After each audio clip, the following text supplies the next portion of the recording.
사진도 찍고 그러시면 더 좋겠습니다.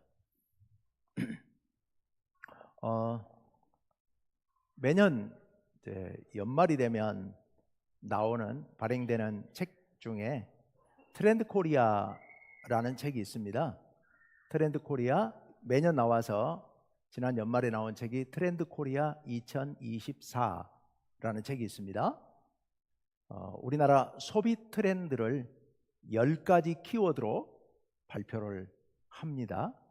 네, 그 중에 하나 도파민이라는 키워드가 올라왔어요. 이번에 도파민이 뭐냐?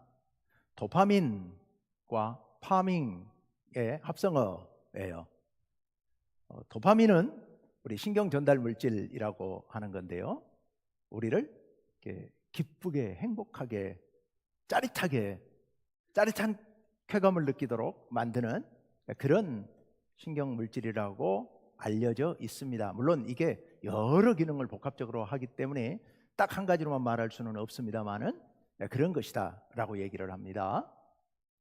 파밍은 농사 짓는다 이런 의미예요. 기른다, 양육한다, 뭐 이런 가꾼다 이런 의미. 그래서 도파민을 많이 나올 수 있도록 모으고 기른다 이런 의미에서 도파민이라고 이름을 붙였습니다. 사람들이 즐거움에 관심이 많은 거예요. 쾌감에 관심이 많은 거예요. 짜릿한. 근데 이 도파민은 지속성이 떨어집니다.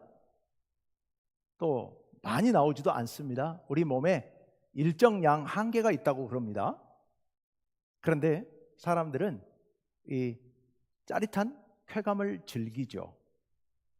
그래서 이 도파민이 많이 분비되는 그런 짜릿한 것들을 경험하고 싶어 합니다. 짧게 잠깐 즐거운 일들을 만드는 거죠. 그래서 스릴을 즐기고 모험을 즐기고 두근두근하는 그런 기대되는 마음, 이런 상황을 만들어내고, 그래서 그런 것들을 통해서 기쁨을 누리려고 하는 이런 마음, 이게 이제 도파민이라고 얘기를 하는 겁니다. 그런데 지금 몇 달 안 됐는데 만 4개월 정도밖에 안 됐죠. 올해가 시작된 지가 5개월째 접어들었는데요, 요즘 다시 유행하고 있는 단어가 도파민 디톡스라는 말이 또 유행하고 있습니다. 디톡스는 해독이라는 뜻이에요. 해독. 이 도파민의 중독 현상들이 나타나고 있어서 이것을 해독해야 된다는 생각을 하게 된 겁니다. 왜냐하면 이 도파민이 많이 나올 수 있는 이런 순간적이고 감각적인 짜릿한 쾌감, 이걸 즐기기 위해서 끊임없이 거기에 집착하다 보니까 그게 순간은 즐거운데 인생에 큰 도움이 되지 않고 오히려 그게 지나고 나면 더 우울해지고 더 가라앉게 되는 이런 현상들이 나타나게 됩니다. 그래서 여기서부터 벗어나기 위해서 사람들이 노력하고 있어요. 이 노력하는 현상을 도파민 디톡스라고 얘기를 합니다. 그래서 주로 뭘 하느냐? 휴대폰을 일정 시간 이상 보지 않기. 휴대폰에 도파민에 중독되었다고 말하는 사람들이 휴대폰, 특히 유튜브에 올라오는 짧은 쇼츠라고 하는 짧고 자극적인 그런 재미있는 영상들, 그거 한번 보기 시작하면 끝없이 보고 있는 거예요. 몇 시간이고 그걸 보고 또 보고 하는데 그렇게 중독돼 가는 거죠. 그래서 그거 보지 않으면 불안하고 그걸 봐야 사는 것 같고 그런 느낌들이 있는데 이게 심각한 문제가 있다고 생각해서 사람들이 자발적으로 이것에서 벗어나자. 그럼 그것에서 벗어날 수 있는 길이 뭔가? 순간적인 즐거움이 아니라 지속적이고 안정적인 행복감을 느낄 수 있는 이런 일들을 찾는 겁니다. 그래서 산책을 하고 등산을 하고 운동을 하고 또 적절한 음식을 먹고 독서를 하고 음악을 듣고 이런 일들을 통하여서 지속적인 꾸준한 이런 행복감을 느끼는 거, 이게 중요한 거지. 순간 보고 와 재밌다 하고 그 순간 끝나버리는 이런 것, 집착증에서 벗어나자. 이게 요즘 다시 분위기, 그런 바람이 불고 있다고 합니다. 자, 뭐든지 어느 쪽이든 중요한 것은 요즘 사람뿐만 아니라 모든 시대 사람들은 즐거움을 찾습니다. 짜릿한 즐거움, 흥분, 이런 것들을 좋아하고 찾습니다. 기쁨, 즐거움, 행복감, 그것을 찾는 것은 사실 죄가 될 수 없고 문제가 되지 않습니다. 다만 그 안에서 우리가 정말 그게 진정한 기쁨이냐, 이게 중요한 겁니다. 짧은 순간 잠깐 왔다 가는 행복은, 즐거움은 그게 참 행복이나 참 즐거움이 될 수가 없습니다. 참 기쁨, 참 즐거움, 그것을 얻는 게 중요하죠. 순간적인 쾌감이 아니라요. 그래서 오늘 말씀이 굉장히 중요합니다. 오늘 말씀 11절 말씀에 보면 이런 말씀이 기록되어 있습니다. 다 같이 읽습니다. 시작. 내가 이것을 너희에게 이름은 내 기쁨이 너희 안에 있어 너희 기쁨을 충만하게 하려 함이라. 아멘. 너희 기쁨을 충만하게 하려 함이라. 충만한 기쁨, 이건 다른 말로 말해서 완전한 기쁨을 얘기합니다. 우리 안에 기쁨으로 가득 차서 넘쳐나는 겁니다. 한순간만이 아니라 영원토록 지속적으로 우리 안에서 참된 기쁨으로 넘쳐나기를 바란다. 이런 의미, 이런 말씀입니다. 우리 예수님께서 우리들에게 너희 안에 이 기쁨이 넘쳐나기를 바란다, 완전한 기쁨이 넘쳐나기를 바란다 라고 예수님께서 말씀하고 계십니다. 그런데 더 놀라운 것은 그 앞에 말씀이죠. 내가 이것을 너희에게 이름은, 이건 이제 앞에 말씀을 이야기합니다. 9절과 10절, 그건 좀 이따 보겠고요. 좀 이따 보겠고, 방금 그 자리에다 11절, 내 기쁨이 너희 안에 있어 라고 말씀하고 있습니다. 여기 이 말씀을 하시는 분은 지금 예수님께서 나의 기쁨이, 내가 누리는 이 기쁨이 너희의 안에 있기를 바란다 라는 말씀이에요. 여러분, 예수님이 누리는 그 기쁨, 예수님의 놀라운 기쁨이 너희 안에 있기를 바란다. 그래서 너희가 기쁨이 충만하기를 바란다 라는 게 오늘 예수님의 말씀입니다. 여러분, 예수님의 기쁨, 그 식지 않는 기쁨, 그 부족함이 없는 기쁨, 그 흠이 없는 기쁨, 그 완전한 기쁨이 우리 안에 있기를 예수님께서 바라셔서 이것을 너희에게 이른다, 이것을 너희에게 말씀한다 라고 말씀하고 계십니다. 여러분, 예수님의 기쁨, 그래서 그 기쁨이 우리에게 충만하게 되는 길, 그 길을 지금부터 우리가 보려고 합니다. 무엇이 우리에게 진정한 기쁨일까? 결론은 간단합니다. 9절에 있습니다. 9절 말씀 다 같이 읽습니다. 시작. 아버지께서 나를 사랑하신 것 같이 나도 너희를 사랑하였으니 나의 사랑 안에 거하라. 아멘.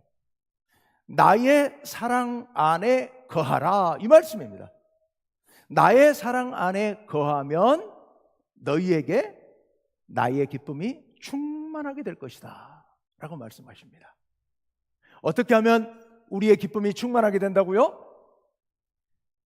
예수님의 사랑 안에 거하면, 예수님의 사랑 안에 거하면, 예수님의 사랑 안에 거한다. 이게 도대체 무슨 말씀일까? 그 앞에 보면 이런 말씀이 나와 있어요. 아버지께서 나를 사랑하신 것 같이 나도 너희를 사랑하였으니, 예수님께서 우리를 사랑하셨다고 둘째 줄에 말씀하고 있습니다. 나도 너희를 사랑한다, 나도 너희를 사랑하였다. 이건 과거에 사랑했다는 뜻이 아니라 모든 사랑을 완성하신다는 그런 의미입니다. 그런 의미에서 과거형을 쓰고 있습니다. 나도 너희를 사랑한다. 그러니 너희가 나의 사랑 안에 있으라 라고 말씀하십니다. 나의 사랑 안에 있으라. 그런데요, 나도 너희를 사랑하였다. 그런데 그 앞에 첫째 줄에 뭐라고 말씀하세요? 아버지께서 나를 사랑하신 것 같이. 여기 아버지는 누굴까요? 하나님. 하나님께서 예수님을 사랑하신 것 같이. 여러분, 하나님께서 예수님을 사랑하시나요? 예, 어떻게 얼마나 사랑하실까요? 우리 그것을 이렇게 표현하죠. 네 글자로 삼위일체. 삼위일체. 여러분, 삼위일체 대단히 어려운 것처럼 많이 이야기를 하지만 사실은 이런 것이라고 제가 누누이 말씀드렸습니다. 삼위일체가 뭐냐? 성부, 성자, 성령, 삼위 하나님께서 사랑으로 하나가 되신다. 얼마나 사랑하시는지 서로 하나가 되세요. 하나가. 한 몸이 되신다 이런 뜻은 아니에요. 한자로는 그런 뜻이지만 원래 원어는 한자하고 좀 달라요. 살짝. 그래서 한 몸이 되시는 게 아니고 하나가 되세요. 다른 말로 한 마음 한 뜻이 되세요. 무엇으로? 사랑으로. 서로 성부 하나님께서 성자 예수님을 정말 사랑하셔서 또 성부 하나님께서 성령님께서 성자 예수님을 또 예수님께서 하나님 아버지와 성령님을 서로 이렇게 완벽하게 깊이 아무 흠도 없이 완전하게 서로 사랑하셔서 말 안 해도 서로 뜻을 깊이 헤아리고 서로를 위해서 먼저 희생하고 섬길 수 있는 그런 완벽한 사랑을 나누시는 공동체. 이게 삼위일체. 그 삼위일체 사랑. 바로 그 삼위일체 사랑처럼 하나님 아버지께서 예수님을 그렇게 사랑하시는데 우리로서는 상상할 수 없을 만큼 그렇게 깊이 있게 완전하게 사랑하시는데 그렇게 하나님께서 예수님을 사랑하시듯 나도 너희를 그렇게 사랑한다. 나도 너희를 그렇게 사랑한다 라고 말씀하세요. 야, 여러분, 예수님께서 여러분을 그렇게 사랑하십니다. 예수님께서 여러분을 그렇게 사랑하세요. 그런데요, 아버지께서 나를 사랑하신 것 같이 내가 너희를 사랑한다 라고 말할 때 이것은 하나님 아버지께서 너희를 사랑하시는 그 정도, 그 모양처럼 흉내내서 그와 비슷하게 나도 너희를 사랑한다 이런 뜻이라기보다는 하나님 아버지께서 나를 사랑하시는 그 사랑을 이제 내가 본받아 그 사랑을 내가 이제 너희들에게 똑같은 사랑으로 흘려보낸다 이런 뜻입니다. 그러니 이 사랑은 예수님께서 우리를 사랑하시는 사랑이면서 동시에 하나님 아버지께서 우리를 사랑하시는 사랑인 줄로 믿습니다. 하나님께서 예수님을 사랑하시는 것 같은 그 뜨거운 사랑을 예수님을 통하여서 우리에게도 흘려보내 주신다는 그런 의미입니다. 여러분, 정말 놀라운 사랑이죠. 놀라운 사랑이에요. 놀라운 사랑이에요. 정말 말로 다 할 수 없는 사랑이에요. 예수님의 사랑은요, 여러분, 그저 말로 하는 사랑도 아니고요, 사랑만도 아니고요, 그리고 우리가 감정이라든지 또는 어떤 감각이라든지 이런 정도의 사랑만을 말하는 것도 아닙니다. 예수님의 우리를 향한 사랑은 아주 구체적인 사랑이죠. 그게 어떻게 나타납니까? 바로 저 십자가.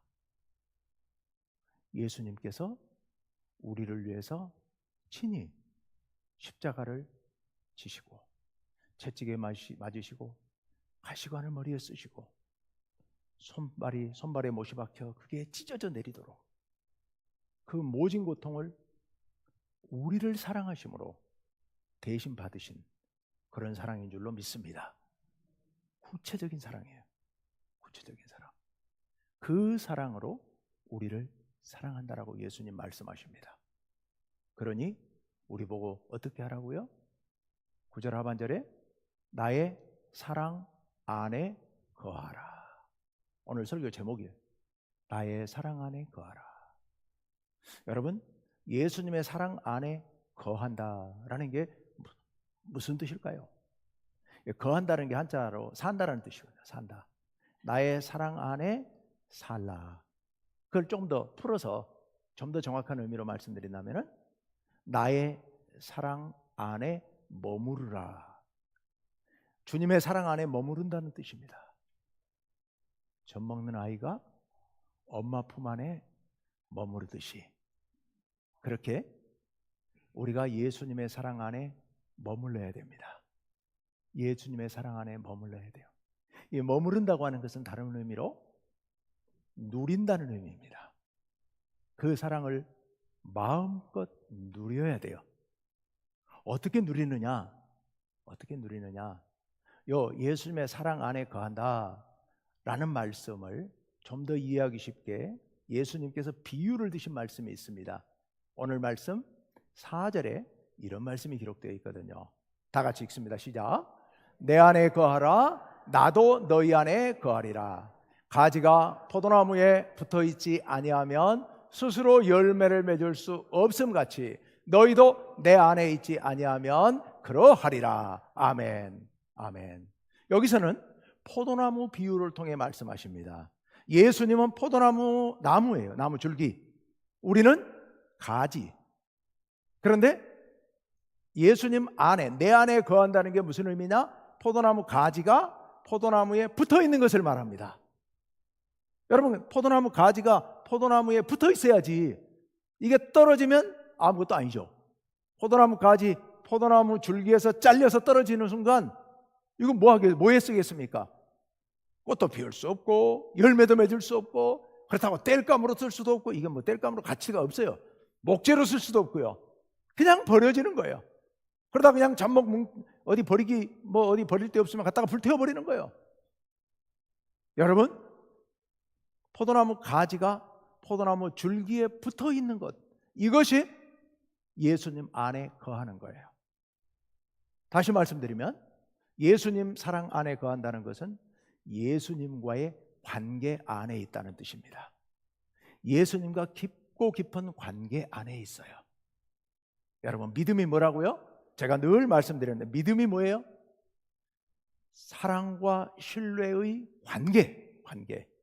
우리 예수님을 깊이 사랑하고 신뢰해서 관계 맺는 거예요.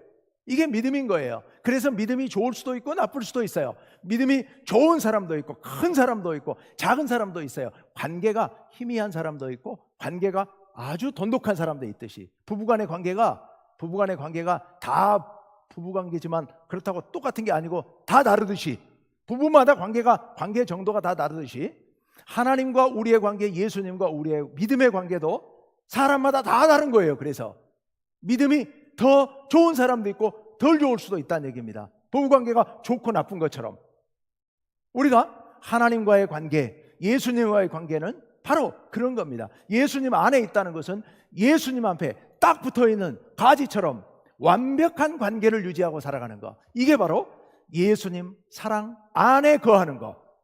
예수님 사랑 안에 거하라. 예수님과의 좋은 관계 속에서 예수님과 단단한 관계를 맺고 하나 되어라, 이런 의미라는 말씀입니다.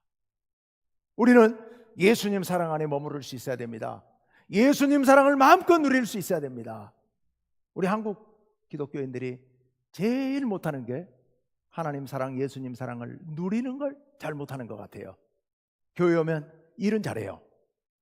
열심히 봉사해요. 막 이것저것 막 열심히 뛰어다니면서 잘 봉사하고 섬기고, 우리 한국 교인들처럼 이렇게 열심히 봉사하는 분들이 드물 거예요. 정말 귀한 일이고 복된 일입니다.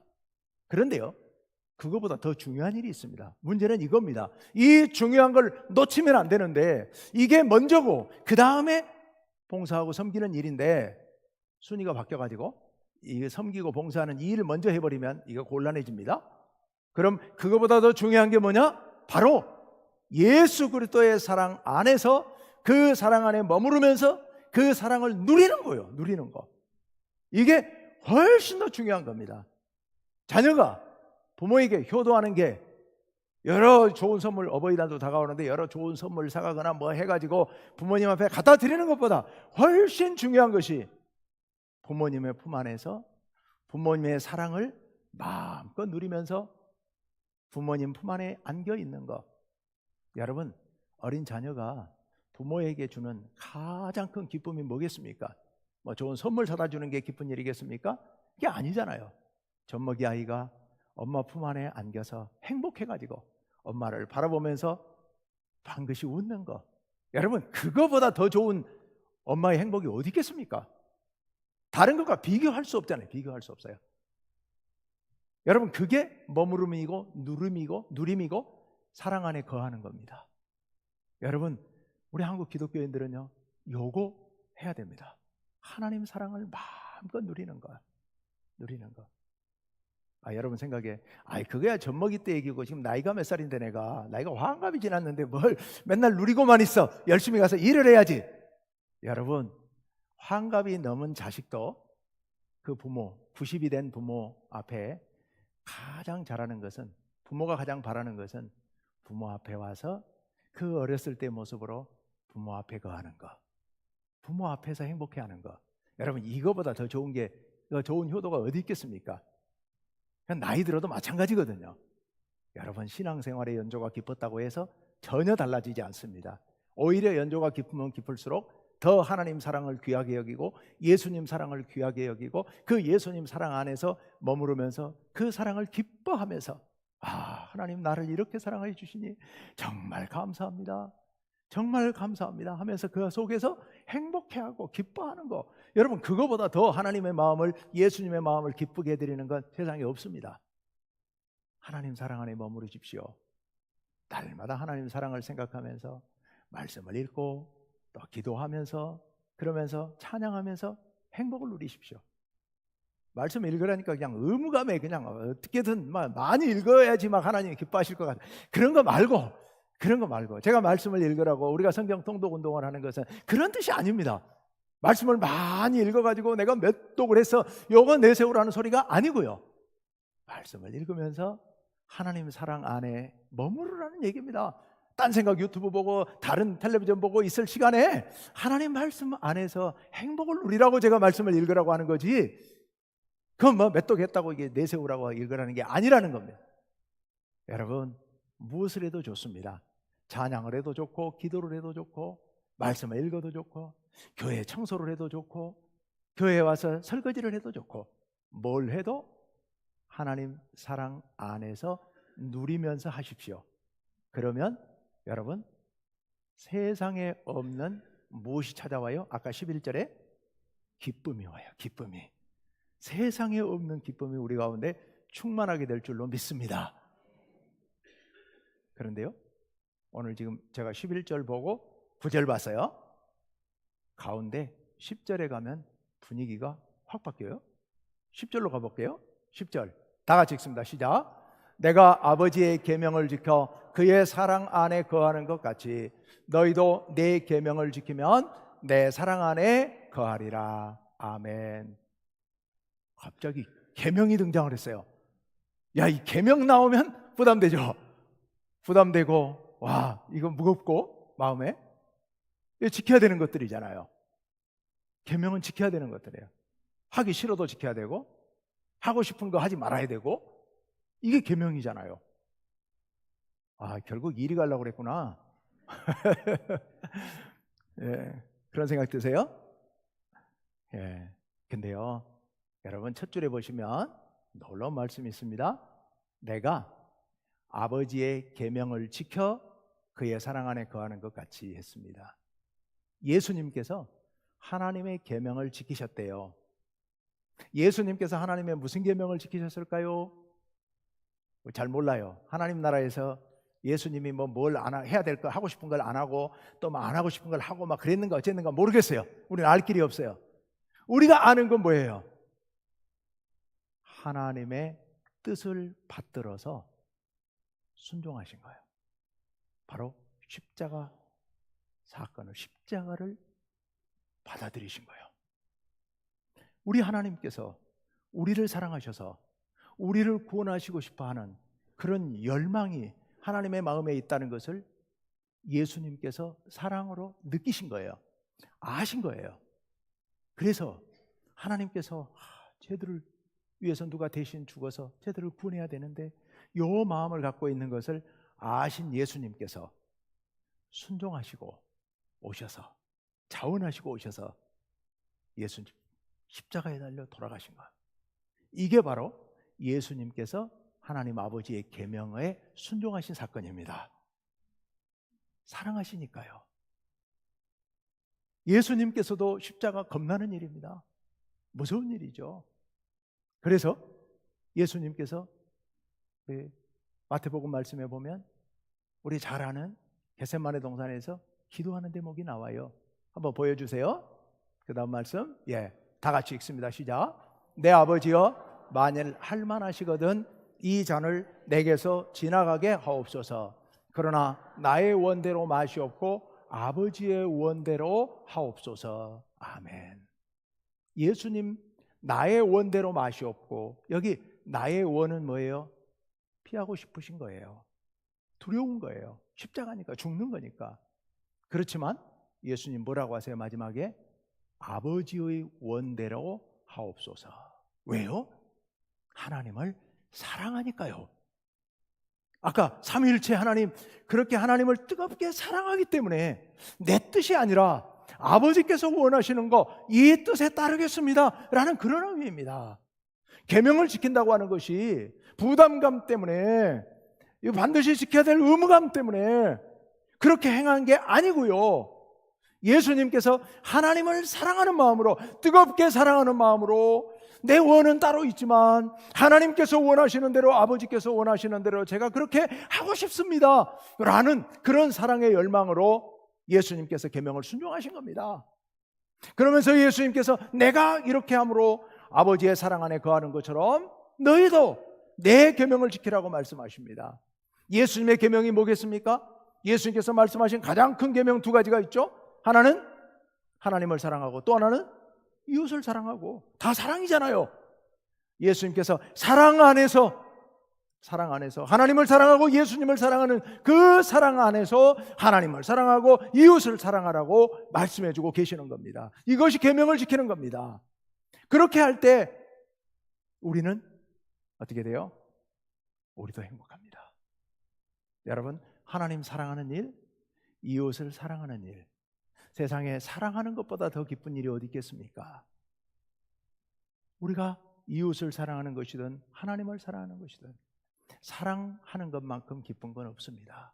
그러니 그렇게 사랑하면 예수님의 사랑 안에 거하게 되고, 그러므로 우리는 더할 수 없는 충만한 기쁨을 누리게 되는 줄로 믿습니다. 오늘 말씀을 마무리합시다. 여러분, 오늘날 많은 사람들은 세상에서 기쁨을 찾습니다. 그래서 끊임없이 핸드폰 유튜브를 찾아다니고, 쾌락을 찾아다니고, 모험을 즐기고, 스릴을 찾고, 이렇게 하면서 어떻게든 기쁘고 행복해 보려고 발버둥을 치고 있지만 그런 기쁨은 그때뿐이고 오히려 끝나고 나면 더 우울해집니다. 더 가라앉습니다. 그러나 우리 예수님께서 우리에게 주시는 기쁨은 충만한 기쁨인 줄로 믿습니다. 조금도 흠이 없는 완전한 기쁨입니다. 이 기쁨을 우리는 누려야겠습니다. 어떻게 하면 이 기쁨을 누릴 수 있습니까? 예수님의 사랑 안에 거해야 됩니다. 예수님과의 깊은 관계 속에서, 잊지 마십시오. 예수님과의 깊은 관계 속에서 예수님의 사랑 안에 머무르면서 예수님의 사랑을 마음껏 누리면서, 그리고 그 사랑의 힘으로 사랑을 실천하면서, 계명을 준수하고 사랑을 실천하면서 살아갈 때 우리가 참된 기쁨, 충만한 기쁨, 완전한 기쁨을 누리게 될 줄로 믿습니다. 우리 충북교회 모든 성도님들은 그래서 날마다 행복하게 살아가시기를 바랍니다. 이번 한 주간 행복합시다. 우리 서로 좀 이야기를 합시다. 이렇게 이야기합시다. 주님 안에서 기뻐합시다. 한 주간도 행복합시다. 우리 모두 주님 안에서 참 행복을 누리게 되시기를 간절히 바랍니다.